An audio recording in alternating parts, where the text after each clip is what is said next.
Que se adapta a todo tipo de estructura, presenta En la Hora de la Verdad, a través de Radio Red, hoy en la historia.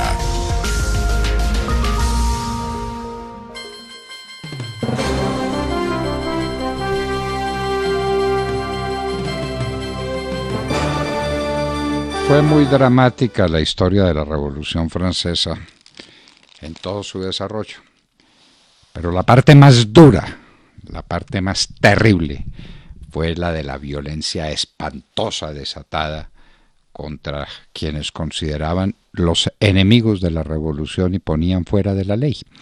Esos iban inmediatamente a la guillotina, que dicho sea al paso fue un invento piadoso inventado por Monsieur Guillotin, un médico, curiosamente un médico, que lo diseñó para que no fallara y para que no sufrieran muchos condenados que eran condenados a que les cortaran la cabeza y no era suficientemente eficiente el verdugo y había agonías atroces. Con la guillotina no había agonía posible.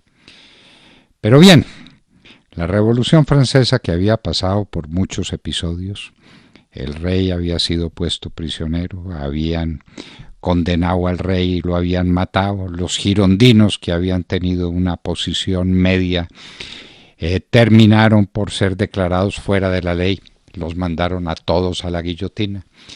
Y vino la época ya definitiva y total del terror, el régimen del terror. ¿Quién lo impuso? Un hombre que habría sido el menos llamado a imponer un régimen del terror. Era un hombre circunspecto, de una vestimenta siempre adecuada, no era un torrente de elocuencia, no, era un buen expositor, nada más que eso, de lenguaje pausado, tranquilo, Maximiliano Robespierre. Tenía a su lado unos personajes terribles, pero había uno de ellos particularmente agresivo, un jovencito, ese sí muy agresivo, que se llamaba Saint-Just. Cuando declaró la guerra al mundo Robespierre, el régimen del terror, no hubo cabeza que se salvara. En la Convención francesa se acusaba a la gente y se la condenaba así, simplemente declarándola fuera de la ley. Y fuera de la ley era una sentencia de muerte. Los muertos se contaron por millares. Corrían unos carruajes donde los pobres desgraciados infelices eran tirados ahí adentro. El pueblo aplaudía frenéticamente el espectáculo porque aquello era maravilloso. Y iban camino del suplicio personas que no se sabían que habían delinquido, simplemente habían sido declaradas fuera de la ley por Maximiliano Robespierre y sus amigos. La guillotina era implacable. El terror era absoluto. Nadie podía sentirse seguro. Y entre los que no podían sentirse seguros aparecieron unos miembros de la Convención. Y unos miembros de la Convención que empezaron a moverse entre los demás miembros de la Convención para dar un golpe radical y definitivo antes de que Robespierre tuviera la oportunidad de reaccionar. Y esos hábiles miembros de la Convención, entre los que estaba José Fouché, claro, ¿cómo iba a faltar?, que se sentían inseguros, que se sentían amenazados, un día le tendieron la trampa a Maximiliano Robespierre. Lo dejaron hablar. ¿Cómo le gritaban? ¿Cómo le gritaban improperios? Se sabían que ya eran mayoría. Robespierre estaba desconcertado. No sabía qué hacer. Finalmente fue derrotado. Maximiliano Robespierre. Las últimas horas de Robespierre fueron especialmente dramáticas.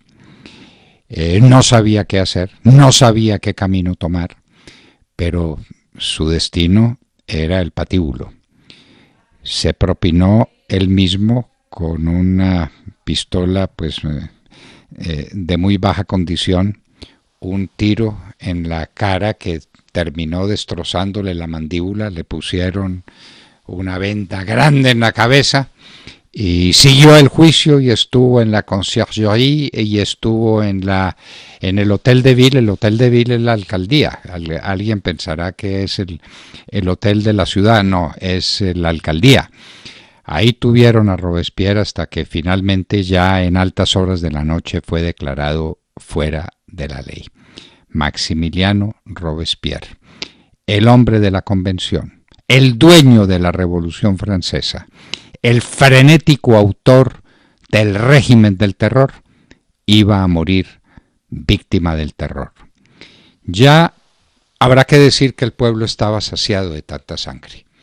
Ya los desfiles con los desgraciados que iban camino de la guillotina, especialmente hacia lo que hoy es la Plaza de la Concordia, así se la llama ahora, no eran seguidos por multitudes frenéticas.